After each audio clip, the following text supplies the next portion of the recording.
வீட்டில் யாராவது ஏழை வந்து நின்றால் எது சுட வச்ச சாப்பாடோ, எது அன்னைக்கு சமைச்ச சாப்பாடோ அதை கொடுத்துட்டு, எது பழைய சாப்பாடோ அதை நம்ம சாப்பிடணும். எது சிறந்ததோ அதை பிறருக்கு கொடுத்து, எது போதுமானதோ அதை அதனோடு வாழ வேண்டும். நாம் என் குழந்தைக்கு சிரமம் இருந்தால், அதற்கு மேல் சிரமம் உள்ள ஒரு குழந்தை இருந்தால், என் குழந்தைக்கு நான் கொடுப்பதை விட அந்த குழந்தைக்கு கொடுத்துட்டு இந்த குழந்தைக்கு இருக்கிறத கொடுக்கணும். இவர்கள்தான் முஃமின்கள், இவர்கள்தான் முத்தகீன்கள். இரண்டாவது தன்மை வல் காதிமீனல் கைஸ், ரொம்ப முக்கியமான தன்மை, எல்லா பிரச்சனைக்கும் காரணமான தன்மை, எல்லா டைம் இருக்கக்கூடிய தன்மை. என்ன தன்மை? வல் காதிமீனல் கைஸ், கோபங்களை அவர்கள் விழுங்குவார்கள். முத்தகின்கள் யார்? கோபங்களை விழுங்குவார்கள். என்ன அர்த்தம்? கோபப்பட மாட்டார்கள். கோபப்படாமல் இருந்தால் எது கிடைக்கும்? எது கிடைக்கும்? பிபி ஏறாவது கொஞ்ச நாள் வாழலாம்னு கிடையாது, மெடிக்கல் செக்கப் போக வேணாம் கிடையாது. கோபத்தை அடக்கினால் சொர்க்கம். ரசூலுல்லாஹி ஸல்லல்லாஹு அலைஹி வஸல்லம் இடத்தில் நபித்தோழர் கேட்கிறார், யா ரசூலல்லாஹ், ஒரு அமலை சொல்லுங்கள், அந்த அமல் என்னை சொர்க்கத்தில் அழைத்து செல்ல வேண்டும். லா தக்தப் வலக்கல் ஜன்னah, கோபப்படாதே, உனக்கு சொர்க்கம் உண்டு.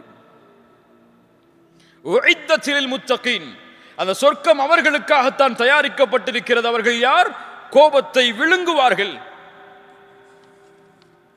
ரசூலுல்லாஹி ஸல்லல்லாஹு அலைஹி வஸல்லம் சொன்னார்கள், ரொம்ப அழகான ஹதீஸ், யார் ஒருவர் கோபத்தை கட்டுப்படுத்துகிறாரோ, அதை வெளிப்படுத்துவதற்கு தகுதி இருந்தும், வெளிப்படுத்த முடியும் என்ற நிலைமை இருந்தும், யார் கோபத்தை கட்டுப்படுத்துகிறாரோ, அல்லாஹ் ரப்புல் ஆலமீன் நாளை மறுமையில் படைப்புகளுக்கு முன்னால் அவரை அழைத்து சொல்லுவான், ஹூரிலின் பெண்ணில் எந்த பெண் உனக்கு தேவையோ எடுத்து செல் என்று. உங்க மனைவி உங்களை கோபப்படுத்துறாங்கன்னு சொன்னா, அந்த கோபத்தை விழுங்குங்கள், அல்லாஹ் இந்த பெண்ணை விட சிறந்த பெண்ணை மறுமையில் தருவான் என்று. ஹூர்லின் உண்டுன்னு சொல்லி அமைதியா இருந்துடணும். இல்ல மாஷா அல்லாஹ். கண்ணியத்துக்குரியவர்களே, வல் காதிமீனல் கைஸ் என்றால் என்ன? கோபத்தை விழுங்குவதென்றால் என்ன?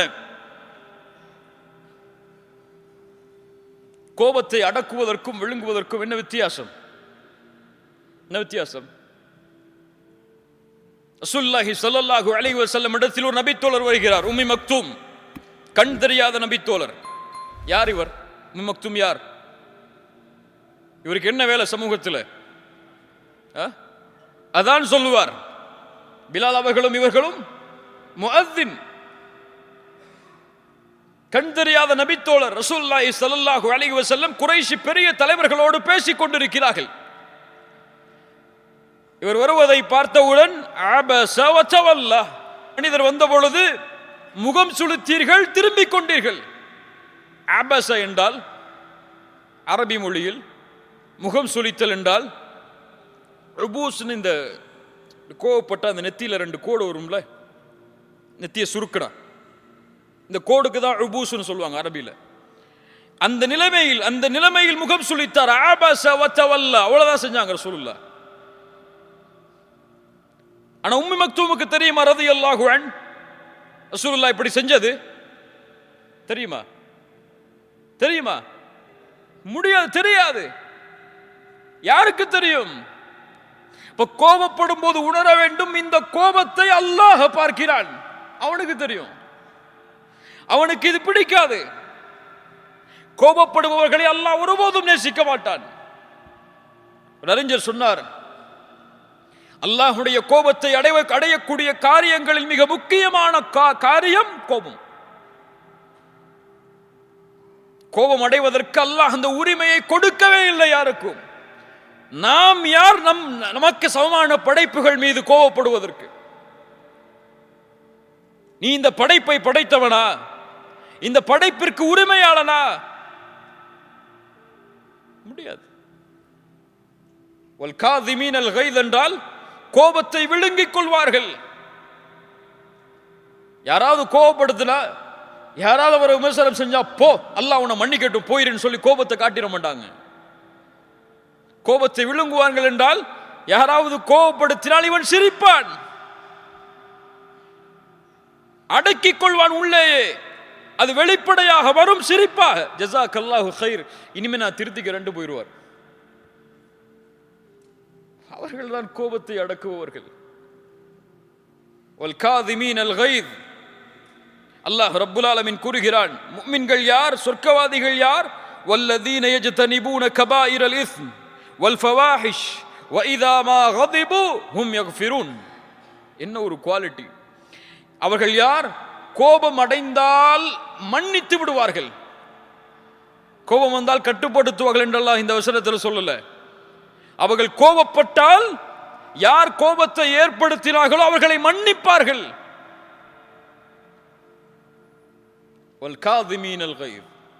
கோபப்படும் பொழுது என்ன சொல்லணும்? கோபப்படாதே, வலக்கல் ஜன்னா, உனக்கு சொர்க்கம் உண்டு. அது முக்கியமா? இந்த கோபத்தை அவருக்கு வெளிப்படுத்துறது முக்கியமா? நீ பலசாலி நீங்க நிரூபிக்கிறதுக்கு முக்கியமா? உனக்கு சொர்க்கம் முக்கியமா? இப்ப முத்தகீன்கள் கோபத்தை விழுங்கிக் கொள்வார்கள். கடைசி தன்மை, மூன்றாவது தன்மை, வல்ஆஃபீன அனின்னாஸ். வல்ஆஃபீன அனின்னாஸ், மக்களுடைய பாவங்களை மன்னித்து விடுவார்கள். அல்ஆஃபு மன்னித்தல், நேசத்தோடு மன்னித்தல். அஃபு என்றால் அல்லாஹும்ம இன்னக அஃபூன், நேசத்தோடு ஒருவரை மன்னித்தல் ஆஃபு. ஏன் மன்னிக்க வேண்டும்? ஏன் நான் அவரை மன்னிக்க வேண்டும்? யக்ஃபிருல்லாஹு லக்கும், நீங்கள் மன்னியுங்கள், அல்லாஹ் உங்களை மன்னிப்பான். நீங்கள் செய்யக்கூடிய பாவத்தை அல்லாஹ் மன்னிக்க வேண்டும் என்று நீங்கள் விரும்பவில்லையா? சரியான கேள்விதானே? சரியான கேள்விதானே? கேள்வி சரியா இல்லையா? நான் செய்யக்கூடிய பாவத்தை என் ரப்பு மன்னிக்க வேண்டும் என்று நான் விரும்புகிறேனா இல்லையா? யாரும் சொல்லுங்க நான் விரும்பலன்னு சொல்லி சொல்ல முடியுமா யாராவது? எல்லாரும் விரும்புறோம். அல்லாஹ் கேட்கிறான், நான் உன் பாவத்தை மன்னிக்க வேண்டும் என்று நீ விரும்புகிறாய், ஆனால் சக மனிதன் உனக்கு பாவம் செய்தால் நீ அவனை மன்னிக்க மாட்டாயா? என்ன முரண்பாடு இதில்? யாரை பார்த்து அல்லாஹ் கேட்கிறான் தெரியுமா? வலா யஅ்தலி உலுல் ஃபض்லி மின்கும் வஸ்ஸஅதி அய்யுது உலில் குர்பா வல் யதாமா அய்யுது உலில் குர்பா வல் மசாகீன வல் முஹாஜிரீன ஃபீ சபீலில்லாஹ். உங்களில் யாருக்கு கண்ணியம் கொடுக்கப்பட்டதோ அவர்கள் ஒருபோதும் சத்தியம் செய்ய வேண்டாம். தன்னுடைய உறவினர்களுக்கும் ஏழைகளுக்கும் முஹாஜிரான நபித்தோழர்களுக்கும் கொடுத்து வந்த உதவியை இனிமேல் செய்ய மாட்டேன் என்று. ஃபல்யஃபு வல்யஸ்ஃபஹு அலா துஹிப்பூன யக்ஃபிரல்லாஹு லக்கும், அதை மன்னிக்கட்டும், அவர்கள் விட்டுக் கொடுக்கட்டும். அல்லாஹ் உங்களை மன்னிப்பதை நீங்கள் விரும்பவில்லையா? யாரை பார்த்து கேட்கிறது இந்த வசனம்?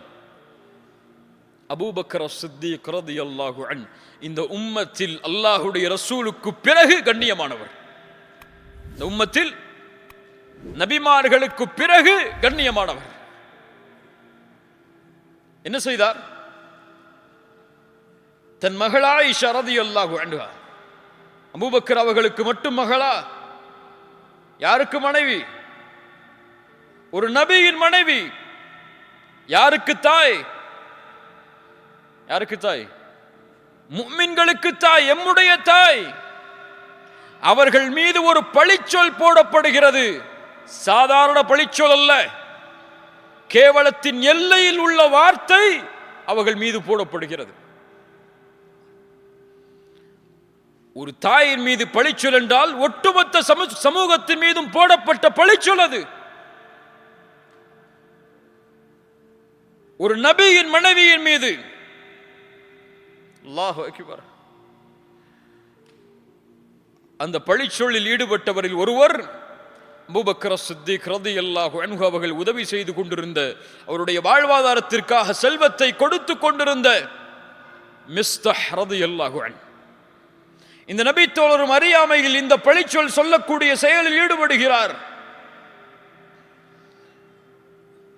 இதை சொன்னவுடன் அபூபக்கர் ரலியல்லாஹு அன்ஹு மிஸ்ஸஹ் அவர்கள்ட்ட போய் கொடுத்த காசெல்லாம் திருப்பி கொடுத்துருங்கன்னு கேட்கல, போது நிறுத்தி போன்னு என்ன கேட்டாங்க, என்ன சொன்னாங்க? ஒரே வார்த்தை சொன்னார்கள், இனிமேல் மிஸ்ஸஹுக்கு உதவி செய்ய மாட்டேன். அவ்வளவுதான் சொன்னாங்க.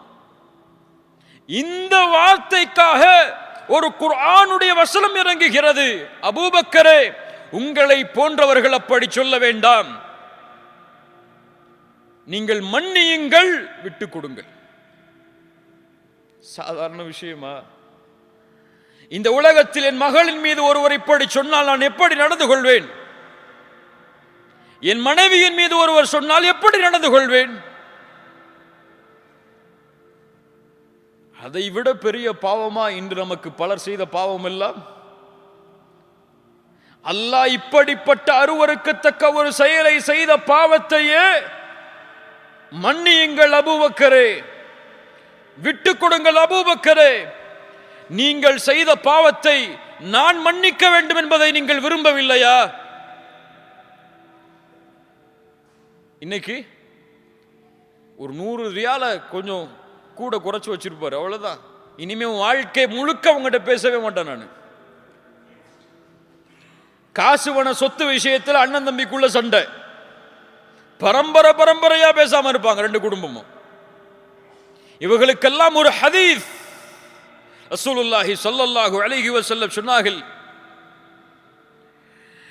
சொர்க்கத்துடைய வாசல் திறக்கப்படுகிறது வியாழக்கிழமையும் திங்கட்கிழமையும். அல்லாஹ் ரப்புல் ஆலமீன் அல்லாஹ்விற்கு இணை வைக்காத எல்லோர்களையும் மன்னிக்கிறான், இருவரை தவிர. இணை வைக்காதவர்கள் மன்னிக்கப்பட மாட்டார்கள், இந்த இருவரும் மன்னிக்கப்பட மாட்டார்கள். இணை வைக்காதவர்கள் மன்னிக்கப்படாதது சரி, அவர்களோடு இணைந்த இந்த இருவர் யார்? தங்களுக்குள் பகைமையால் பேசாமல் இருப்பவர்கள்,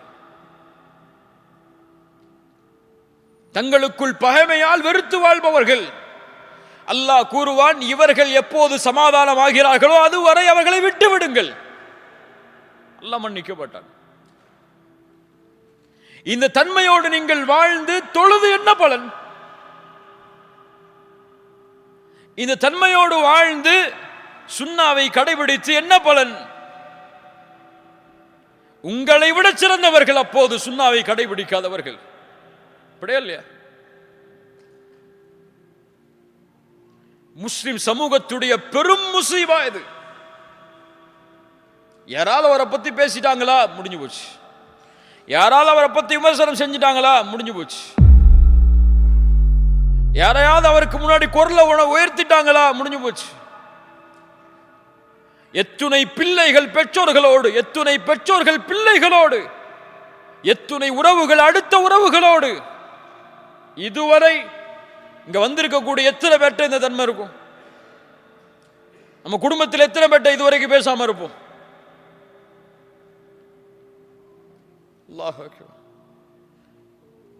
அல்லாஹ் மன்னிக்க வேண்டும் என்று நீங்கள் விரும்பினால் நீங்கள் மன்னித்தே ஆக வேண்டும்.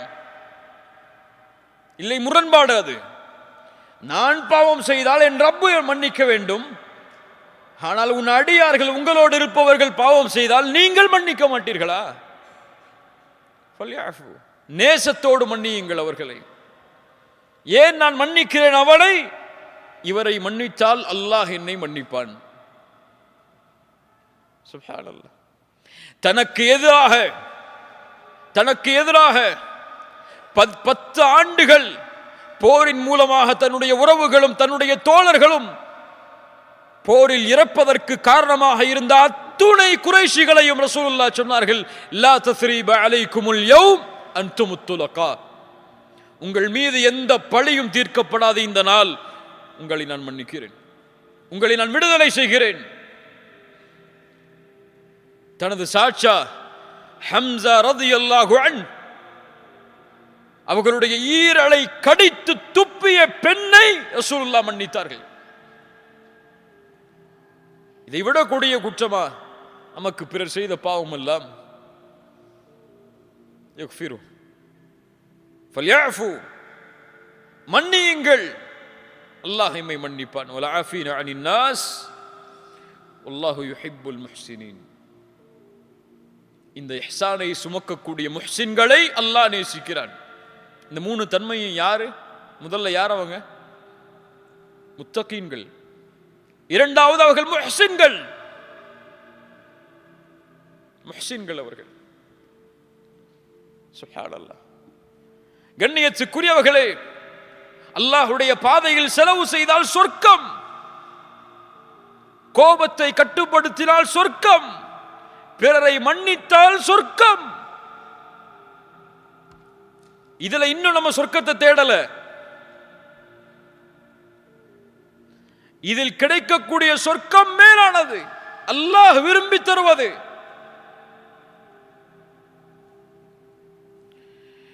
முஹ்சின்கள் யார்? அவர்களுக்கு என்ன அல்லாஹ் கொடுப்பான்? லில்லதீன அஹ்ஸனுல் ஹுஸ்னா வ ஜியாதா. யார் இஹ்சானை சுமக்கிறார்களோ அவர்களுக்கு ஹுஸ்னாவும் அதை விட அதிகரிப்பும் கிடைக்கும். ஹுஸ்னா என்றால் என்ன? சொர்க்கம். அது இஹ்சானை சுமப்பவர்களுக்கு முதலில் கிடைக்கக்கூடிய கூலி சொர்க்கம். இரண்டாவது ஜியாதா. ஜியாதா என்றால் அல்லாஹுவை பார்ப்பது, அல்லாஹுவை பார்ப்பது. வல்லாஹு யுஹிப்புல் முஹ்சினீன். இந்த 3 தன்மைகளையும் சுமக்கக்கூடிய அந்த முஹ்சின்களை அல்லாஹ் நேசிக்கிறான். நீங்கள் கோபத்தை கட்டுப்படுத்தினால் உங்களுடைய கூலி இன்ஷா அல்லாஹ் நாளை மறுமையில் அல்லாஹுவை பார்ப்பீர்கள். அது வேணாமா? இப்ப கோபப்படுங்க. நீங்கள் பிறரை மன்னித்தால் நாளை மறுமையில் அல்லாஹுவை நீங்கள் சந்திக்கலாம். இந்த எண்ணம் உங்களிடத்தில் இருந்தால் நீங்கள் அல்லாஹுவை சந்திப்பதை விரும்புவது என்ன? அல்லாஹ் உங்களை சந்திப்பதை விரும்புகிறான். மன் அஹப்ப லிகா அல்லாஹ் அஹப்ப அல்லாஹு லிகாஅஹு. ஒருவர் அல்லாஹுவை சந்திக்க விரும்பினால் அவரை சந்திக்க வேண்டும் என்றும் அல்லாஹ் விரும்புகிறான். கண்ணியத்துக்குரியவர்கள், வல்லாஹு யுஹிப்புல் முஹ்சினீன். இஹ்சான் என்றால் என்ன? பல விளக்கங்கள் இஹ்சானுக்கு கொடுக்கப்பட்டாலும் மிக அழகிய ஒரு விளக்கத்தில் ஒன்று, இஹ்சான் என்றால், இஹ்சானோடு நடந்து கொள்ளுங்கள் என்றால், அல்லாஹ் எப்படி உங்களோடு நடந்து கொள்ள வேண்டும் என்று நீங்கள் விரும்புகிறீர்களோ அப்படி நீங்கள் படைப்புகளோடு நடந்து கொள்ளுதல். இதான் இஹ்சான். பல விளக்கங்கள் இருக்கலாம். அல்லாஹ் எப்படி உங்களோடு நடந்து கொள்ள வேண்டும் என்று நீங்கள் விரும்புகிறீர்களோ அப்படி நீங்கள் பிறரோடு நடந்து கொள்ளுதல். அதான் இந்த தீன். ஒட்டுமொத்த தீனும் இதைத்தான் சொல்லுகிறது. நீ படைப்புகளோடு இருக்கக்கூடிய உறவை சீர்படுத்தாமல் ஒருபோதும் அல்லாஹ்வுடைய உறவை சீர்படுத்த முடியாது. ஹதீஸை கவனியுங்கள். யார் தன் சகோதரனின் தேவையில் பங்கு கொள்கிறானோ அல்லாஹ் அவனுடைய தேவையில் பங்கு கொள்வான். யார் ஒரு சகோதர முஸ்லிமின் சிரமத்தை நீக்குகிறானோ அல்லாஹ் அவனுடைய சிரமத்தை நீக்குவான். யார் பூமியில் உள்ளவர்களுக்கு இரக்கம் காட்டுகிறார்களோ வானத்தில் உள்ள அல்லாஹ் அவர்கள் மீது இரக்கம் காட்டுவான். யார் செலவு செய்கிறார்களோ அவர்களுக்கு அல்லாஹ் செலவு செய்வான். யார் பிற முஸ்லிமின் குறையை மறைக்கிறானோ அல்லாஹ் அவருடைய குறையை மறைப்பான். யார் பிறரை மன்னிக்கிறாரோ அவரை அல்லாஹ் மன்னிப்பான். ஹதீஸ்ல என்ன சொல்லுது? நீ செய், அல்லாஹ் செய்வான். தானே? நீங்கள் செய்யுங்கள், அல்லாஹ் செய்வான். அதே இஹ்சான். அல்லாஹ் உங்களோடு இப்படி நடந்து கொள்ள வேண்டும் என்று நீங்கள் விரும்பினால் அல்லாஹ் உங்களை மன்னிக்க வேண்டும், அல்லாஹ் உங்களுடைய சிரமத்தை நீக்க வேண்டும், அல்லாஹ் உங்களுடைய கஷ்டத்தை நீக்க வேண்டும், அல்லாஹ் உங்களுடைய குறையை மன்னிக்க வேண்டும் என்று நீங்கள் விரும்பினால் நீங்க செய்யுங்க. அதை உங்களோடு இருக்கக்கூடிய சக மனிதர்களுக்கு செய்யுங்கள். மனைவிக்கு செய், குழந்தைகளுக்கு செய்யுங்கள், பெற்றோர்களுக்கு செய்யுங்கள், பிள்ளைகளுக்கு செய்யுங்கள், உங்களோடு வாழக்கூடிய சமூகத்திற்கு செய்யுங்கள். பலனுள்ளவனாக இந்த சமூகத்திற்கு நீங்கள் வாழ்ந்தால் அல்லாஹ் உங்களை நேசிப்பான். இதான் ஈமான், இதான் இஸ்லாம். இது சொல்லப்படலை இன்னும். இது தக்குவான்னு சொல்லப்படலை இன்னும். நமக்கு தொழுக, ஜக்காத், தக்பீர் கட்டுறது எங்க கட்டணும்? விரல் அசைக்கணும், அசைக்கணுமா அசைக்க கூடாதா? தராவி எத்தனை ரக்காத், இதுதான் இன்னைக்கு இஸ்லாமா நமக்கு தெரியுது. இதுவெல்லாம் இஸ்லாமா தெரியல இன்னும். இதுதான் பிற மக்களுக்கு இஸ்லாமாகவும் எடுத்து சொல்லப்படுகிறது. இது இன்னும் இஸ்லாமா எடுத்து சொல்லப்படல. மேல்லையா? இது இஸ்லாம் என்று ஒருவன் அறிந்தால், இதுதான் இவர்கள் பின்பற்றக்கூடிய தீன், இதுதான் இவர்களுக்கு சொல்லப்படுகிற போதனை என்று அறிந்தால் அவர் இந்த தீனை வெறுப்பாரா? இந்த தீனின் மீது அவர் தீவிரவாதம் என்ற பழி சொல்லை போடுவாரா? அல்லாஹ் அக்பர். என் மீது ஒரு பெரிய கடமை இருக்கிறது, பெரிய கடமை. எம் நாடுகளில் வாழக்கூடிய மக்களுக்கு இந்த தீனை எடுத்து வைப்பதற்கு முன்னால் ஒரு பெரிய கடமை இருக்கிறது. என்ன கடமை தெரியுமா? இந்த தீனின் மீது அவர்களுக்கு இருக்கக்கூடிய வெறுப்பை நீக்குதல். அவர்களுடைய பிம்பத்தில் அவர்கள் வைத்திருக்கக்கூடிய வெறுப்பு, இந்த தீனை பற்றி அவர்கள் அறிந்து வைத்திருக்கக்கூடிய அந்த வெறுப்பை, இந்த தீன் என்றால் தீவிரவாதம், இவங்க என்றால் இப்படித்தான் இருப்பாங்க, இவங்கெல்லாம் இப்படித்தான் இருப்பாங்க, இவங்கெல்லாம் இப்படித்தான் இருப்பாங்க, ஒரு வச்சிருக்காங்கல்ல. இதை நீக்குதல் முதலில் அவர்களுக்கு இந்த ஈமானை எடுத்துச் சொல்வதற்கு முன்னால் இதை நீக்காமல் நம்முடைய தாவா பலனளிக்காது. எப்படி நீக்க முடியும்? கிதாப் எழுதிடலாமா? எல்லாரும் ஆசிரியர் மாதிரி இல்லாமா? எல்லாரும் குத்பாவுடைய மேடையில் ஏறி பிரசங்கத்தை ஆரம்பிச்சிடலாமா? மேடை மேடையா போட்டு பேசுவோமா? முடியாது. எத்துணை புத்தகம் எழுதினாலும், எத்துணை மேடை பேச்சுக்கள் வளர்ந்தாலும், எத்துணை அழைப்பாளர்கள் உருவானாலும் முடியாது. இந்த வெறுப்பை நீக்க வேண்டும் என்றால் இதை வாழ்வில் செயல்படுத்தக்கூடிய சமூகமாக அவர்களுக்கு முன்னால் வாழ்ந்து காட்டணும். அப்பதான் முடியும். சஹாபாக்கள் வாழ்ந்து காட்டினார்கள். உலகம் அவர்களை நேசித்தது. அவர்கள் கொண்டிருக்கக்கூடிய இந்த தீனின் மீதும் அந்த நேசம் பாய்ந்தது. ஈமானை நோக்கி வந்தார்கள். அல்லாஹ் எமக்கு புரியக்கூடிய ஆற்றலை தருவானாக. கடைசியாக அல்லாஹ் இந்த குர்ஆனுடைய வசனத்தை முடிக்கிறான். வல்லதீன இதா ஃபஅலு ஃபாஹிஷத்தன் அவ் ظلموا انفسهم ذكروا الله. அந்த முத்தகீன்கள் யார்?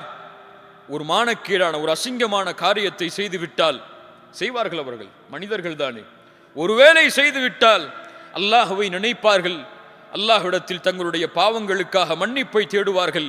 ஒமை யக்ஃபிரு ذுனூப இல்லல்லாஹ், அல்லாஹ்வை தவிர அவர்களுடைய பாவங்களை யார் மன்னிக்க முடியும்? ஆனால் இந்த மன்னிப்பிற்கு பிறகு அவர்கள் ஒருபோதும் அந்த பாவத்தில் தொடர்ச்சியாக நிலைக்க மாட்டார்கள். அல்லாஹ் அவர்களுக்கு சொர்க்கத்தை தயாரித்து வைத்திருக்கிறான்.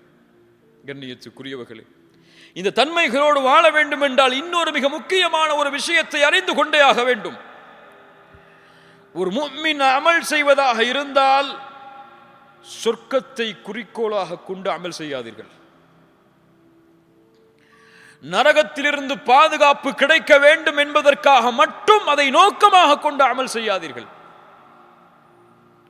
ஒரு முஃமின் தன்னை எண்ணிக்கொள்வான், சொர்க்கம் அல்லாஹ்விடத்தில் எனக்கு கொடுக்கப்படவில்லை என்றாலும், நரகத்திலிருந்து சொர்க்கம் படைக்கப்படவில்லை என்றாலும், நரகமே படைக்கப்படவில்லை என்றாலும் நான் ஒருபோதும் என் ரப்புக்கு நான் மாறு செய்ய மாட்டேன். எனக்கு தேவை அவனுடைய முஹப்பா. உமர் இப்னுல் கத்தாப் ரலியல்லாஹு அன்ஹு, சுஹைப் அர்-ரூமி ரலியல்லாஹு அன்ஹு அவர்களை பற்றி சொல்லுவார்கள். இவர் யார் தெரியுமா? இவர் சொர்க்கம் படைக்கப்படவில்லை என்றாலும், நரகம் படைக்கப்படவில்லை என்றாலும் ஒருபோதும் இவர் அல்லாஹ்விற்கு மாறு செய்ய மாட்டார்.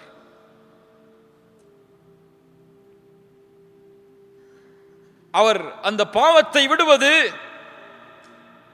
சொர்க்கமும் அதனுடைய காரணம்தான், நரகத்திலிருந்து பாதுகாப்பதும் அதனுடைய காரணம்தான். ஆனால் நோக்கம் என் ரப்புக்காக விடுகிறேன். நான் அவனுடைய முஹப்பத் எனக்கு வேண்டும், அதனால் இதை செய்கிறேன். நான் அவன் எனக்கு தேவை, அவனை தவிர எதுவும் எனக்கு தேவையில்லை. என்னை படைத்தவன், எனக்கு உரிமையாளன், அவனுடைய முஹப்பத்திற்காக இதை செய்கிறேன். அவர்கள்தான் முஹ்சின்கள். அவர்கள்தான் அல்லதீன யுன்ஃபிகூன ஃபிஸ் ஸர்ராஇ வத்-தர்ரா, சிரமமான நேரத்திலும் கஷ்டமான நேரத்திலும் அல்லாஹ்வுடைய பாதையில் செலவு செய்வார். கண்ணியத்துக்குரியவர்களே, இந்த சமூகத்துடைய ஏழைகளுடைய கணக்கு இன்னும் நமக்கு தெரியாது. இந்த சமூகத்தில் இன்னும் பல பெண்கள் வாழ்கிறார்கள். தன்னுடைய அன்றாட தேவைக்காக ஒரு தவறான தொழிலை செய்யக்கூடிய பெண்களாக. எத்தனையோ முஸ்லிம் நாடுகளில் வேலைக்கு போகக்கூடிய பெண்களிடத்தில் இந்த தன்மை இருக்கிறது. ஏன் செய்கிறாள்?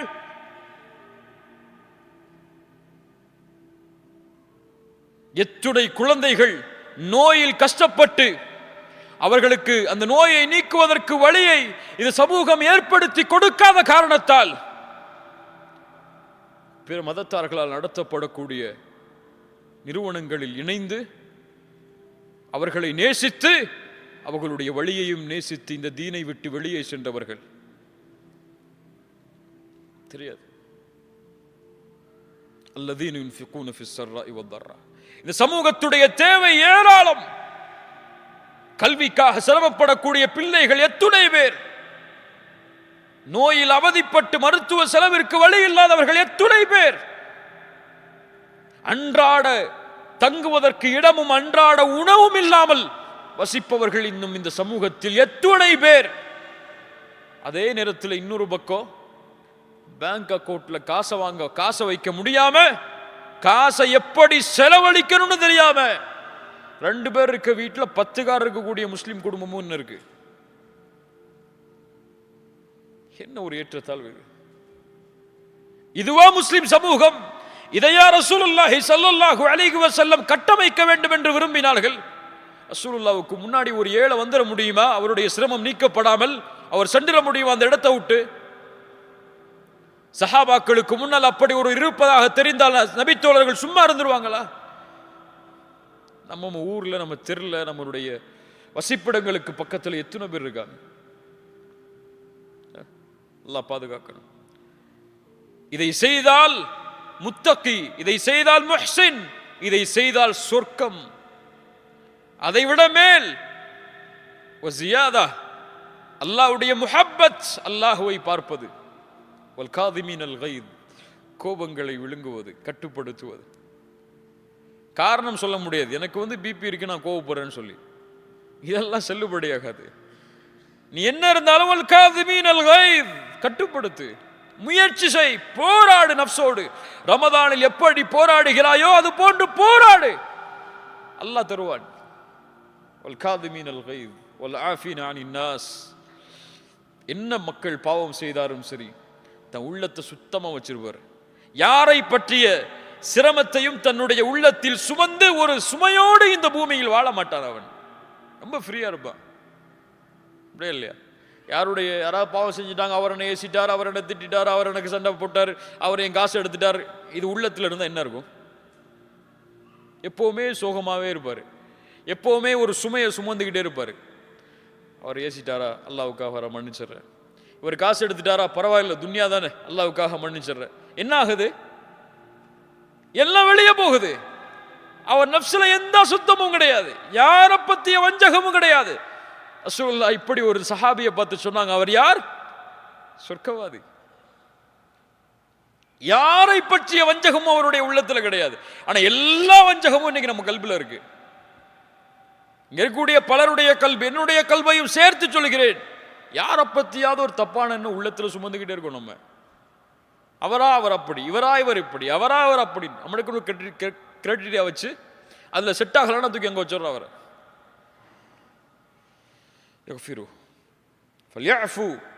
அல்லாஹ் எம்மை மன்னிப்பான். கண்ணியத்துக்குரியவர்களே, அல்லாஹ் ரப்புல் ஆலமீன் இது போன்ற தன்மைகளை நம்முடைய வாழ்வில் செயல்படுத்துவதற்கு அல்லாஹ் அருள் செய்வானாக. பிறருடைய சிரமத்தை நீக்கினால் அல்லாஹ் எம்முடைய சிரமத்தை நீக்குவான். எம்முடைய கோபத்தை கட்டுப்படுத்தினால் அல்லாஹ் எம் மீது இரக்கம் காட்டுவான். பிறரை நாம் மன்னித்தால் அல்லாஹ் எம்மை மன்னிப்பான். அல்லாஹ்விற்காக பாவத்தை துறந்து அல்லாஹ் என்னை பார்த்து கொண்டிருக்கிறான் சதா நேரமும் என்ற எண்ணத்தை கொண்டிருந்தால் அல்லாஹ் இந்த பூமியிலும் மறுமையிலும் சிறந்த வாழ்வை எமக்கு ஏற்படுத்துவான். அவர்களுடைய வாழ்வுதான் தக்குவாவை சுமப்பவர்கள் வாழக்கூடிய வாழ்வு, அல்லாஹ் நேசித்த வாழ்வும் அதுதான். அல்லாஹ் ரப்புல் ஆலமீன் இப்படிப்பட்ட வாழ்க்கையை எம்முடைய வாழ்வில் வாழக்கூடிய வாய்ப்பை அல்லாஹ் எனக்கும் உங்களுக்கும் தருவானாக. ஜஸாக்குமுல்லாஹு கைரன், பாரக்கல்லாஹு லக்கும். அகூலு கௌலி ஹாதா அஸ்தக்ஃபிருல்லாஹ லீ வலக்கும். அஸ்ஸலாமு அலைக்கும் வரஹ்மத்துல்லாஹி வபரகாத்துஹு.